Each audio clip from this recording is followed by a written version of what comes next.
How to face incidents. Today we are going to talk about incident response. I'm Azadeh Nejadi.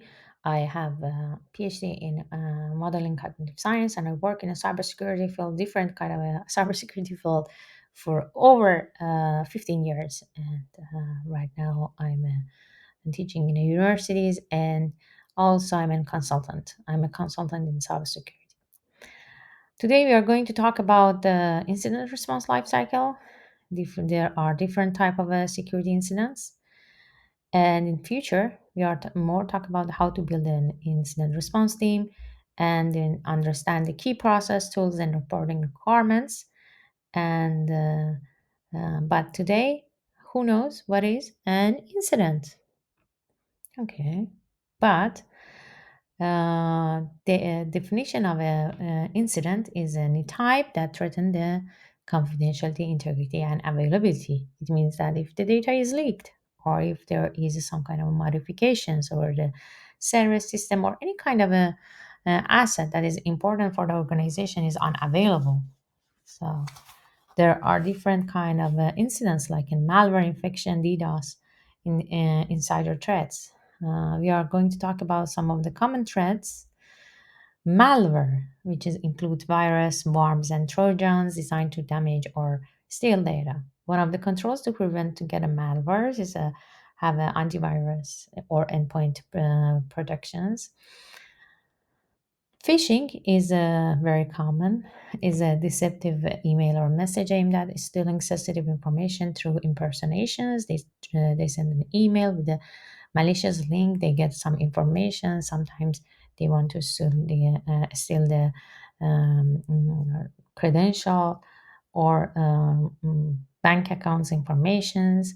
And with the rise of AI and generative AI, the phishings are very common and very appealing. Anyone wants to click it, so you need to be careful about the phishings. Ransomware is a type of malware that encrypts files or a victim's systems and demands payment for decryptions. And companies should have a backup in order that if there is a ransom.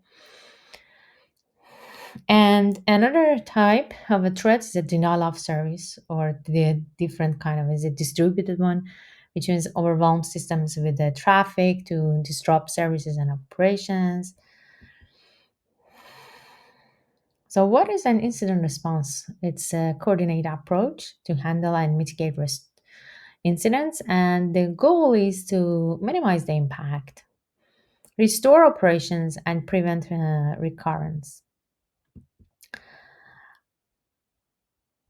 So, why incident response is critical? Because it protects assets, reputations, compliance, and it is faster contaminant and recovery, and very important. Sometimes it is important to follow some regulations like NIS2, GDPR, HIPAA, and or if you want to get ISO 27001 certificates.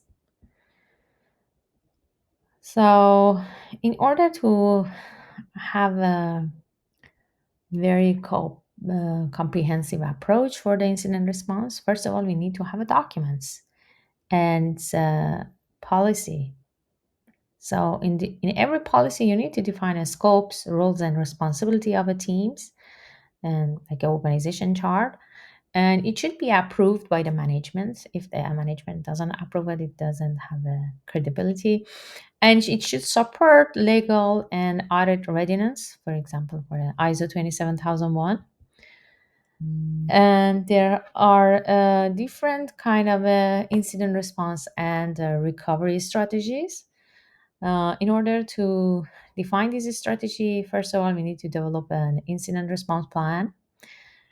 It's a structured plan to address and manage cybersecurity incidents, and then we need to do immediate actions, quickly isolate affected systems, assess the scope and damage, and alert relevant stakeholders. And at the end, it's important to have a post incident review. Analyze the incident truly to refine future security measure and response protocol. It's like a lesson learned. If we don't have the post incident review, um, we fail again and again. It's like we need to find a root cause sometimes, root cause analysis. There are different kind of methods for that. Most companies are doing 5 why to find the root cause of the uh, any incident or any issue. Uh, Now we need to review what is the incident response life cycle. The first phase is the preparations. We need to define the roles, train the pupils about the different kind of incidents, and another thing is we need to have some kind of a tools to manage the logs and get the logs, analyze the logs, even or even with new technology like agentic AI, maybe we can make it automatically. So it is essential to have a monitoring tools and prepare the communication plans and escalations metrics. In phase two, it's a detection analysis. We have a different kind of a source logs from the IDS, IPS, firewalls, user report, different kind of logs. Now we need to have some kind of correlations and then detect the anomaly based on it. Here we need to define the incident classifications and prioritizations, different severity.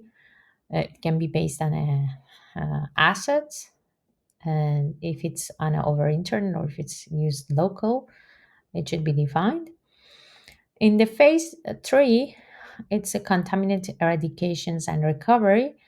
It's a short-term plan. That's we talked. Isolate affected system. For a long-term plan, we need to do patch management, vulnerability, enhance some controls, or maybe we need to define some process and uh,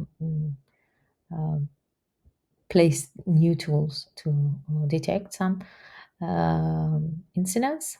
Here, it's important to have a communication with the stakeholders and give them some kind of a report. The last phase, the post-incident activity, it's a lesson learned meeting, update policy, improve detection, report to management, and sometimes it's necessary to do reporting for the regulations.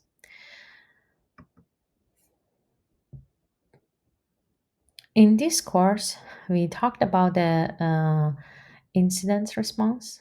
We need to have a plan, develop and document the plan for responding to cyber incidents. And also, it's important to have some kind of playbooks to exercise if incidents happen. What is the different kind of a if the responsible people are knowledgeable about what they should do, and these exercises are the necessary when most of the regulations and especially in ISO 27001, it's one of the controls. And if we want to face a short term, it's the quick action is the isolate affected system, assess the damage, and notify relevant parties.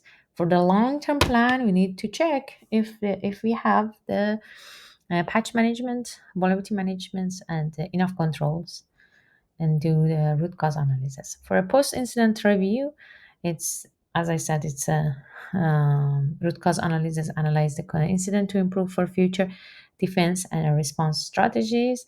And maybe we need to inform the regulators about the incidents that happens.